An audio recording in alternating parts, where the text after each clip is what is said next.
Diariamente el clima cambia, aunque no necesariamente. El término correcto es tiempo atmosférico. Este es el estado de la atmósfera en determinado momento. Es el que cambia a lo largo de horas y días. ¿Es posible predecir el tiempo atmosférico? Pues es complicado debido a que depende de muchos factores y cómo interactúan entre ellos. La temperatura, la humedad, el viento, la presión.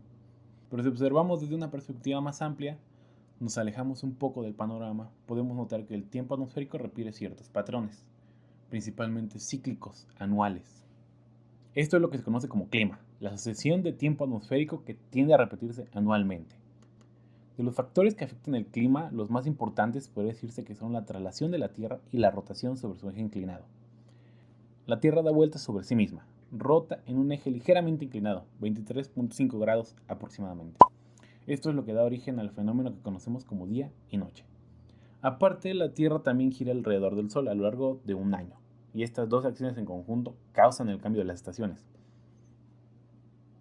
Debido al eje inclinado de la Tierra, el número de horas de luz de sol que tiene un día cambia. Mientras más largos los días, más cantidad de energía solar alcanza el suelo, y más caliente será. Conforme el año vaya avanzando, la luz comenzará a estar más presente en el otro hemisferio, hasta que los papeles se inviertan.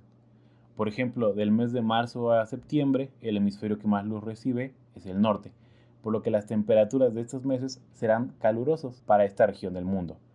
Y de septiembre a marzo, las temperaturas para el hemisferio norte serán más bajas, por lo que los días serán más cortos.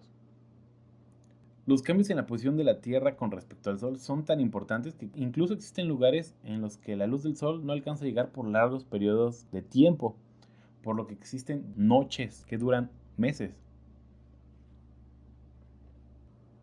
El clima también depende de las características del lugar en el que nos encontremos. Por ejemplo, si estamos en un lugar que tiene un cuerpo de agua cercano como el mar, algún río o algún lago permanente, aunque haga mucho calor la humedad va a ser alta. Por el contrario, si no hay agua cerca, la temperatura alta va a provocar que haya un clima árido, con poca humedad. Aparte, el agua tiene una conveniente capacidad calorífica. Se enfría y se calienta muy lento, lo que le permite actuar como termorregulador en los ambientes.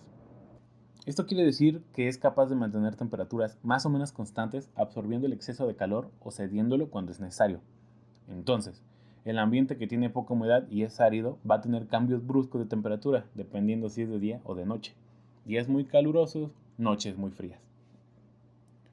Pero bueno, todo este contexto para decirles que esto afecta a las plantas, animales y todos los organismos que viven en esos lugares.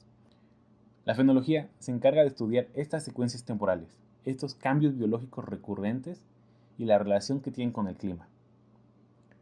En las plantas, la temperatura, la luz y la humedad suelen ser las más importantes, porque si no son suficientes, limitan el desarrollo y pueden detener el crecimiento de los organismos y reducir la absorción de nutrientes.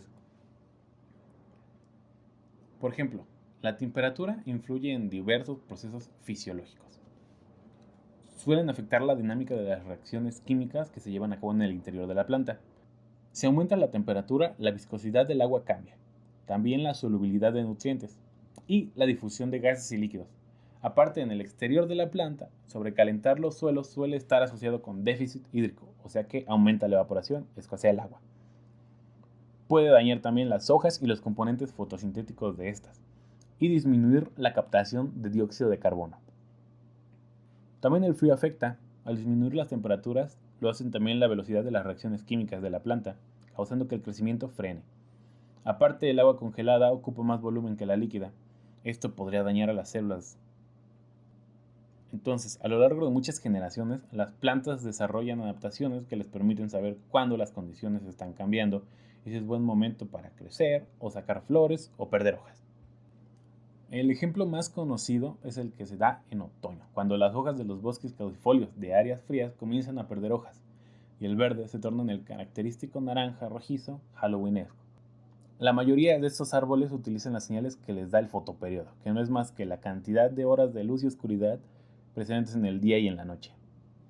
Así, cuando los días comienzan a tener menos horas de luz y las temperaturas disminuyen, los árboles reciben la señal de comenzar a guardar reservas en los troncos y raíces. Degradan las sustancias que hay en las hojas y comienzan a perderlas. Sellan las heridas con algo así como una cicatrización y resisten la temporada de frío. Algunas hierbas dejarán semillas que soportarán las bajas temperaturas. Otras desarrollarán raíces bajo la tierra para que el frío no les afecte tanto y guardar reservas de alimento. El frío invernal y la congelación son un peligro, por lo que las plantas evitan estar vulnerables en esa época. De esta manera logran sobrevivir un periodo desfavorable. Sucede un fenómeno similar que ocurre en lugares de otro lado del mundo con un clima totalmente diferente. En los bosques tropicales secos suele haber dos épocas marcadas a lo largo de un año, una época de secas y una de lluvias. La época desfavorable en este caso es cuando escasea el agua. A través de las hojas se pierde mucha agua, pues están constantemente trabajando y recibiendo luz para hacer fotosíntesis. Inevitablemente el agua se evapora, por lo que muchos árboles prefieren perder sus hojas en esta época seca. Pero en este clima hay más oportunidad de acción. En la época desfavorable, algunos árboles que aquí habitan utilizan el viento para dispersar su polen. Entonces sacan flores cuando no hay lluvias para que el polen pueda viajar por el viento y así polinizar otras flores, sin que la lluvia los interrumpa. Después de polinizados, suelen producir frutos carnosos que los animales se comen y en el camino dispersan sus semillas. En el mismo lugar, las hierbas que no son capaces de sobrevivir al periodo en el que no hay agua, utilizan la época húmeda para desarrollar flores y frutos, y que en la época de secas, cuando ellas mueran y los frutos se sequen, sean dispersados por acción de la gravedad o por acción de los animales en su pelaje. Así se ahorran el costo de generar un fruto carnoso que atraiga a estos animales. En este ejemplo en particular, en Michoacán, en México, la época de lluvias coincide con el verano, por lo que los días son más largos. Existen otros bosques secos. En el otro hemisferio, en Chile, por ejemplo, las cosas funcionan diferentes, y la época de lluvia coincide con el invierno, por lo que las plantas detectan que las horas de luz aumentan y comienzan a perder sus hojas porque la época seca se acerca, al contrario de lo que sucede en los bosques de Michoacán, en México.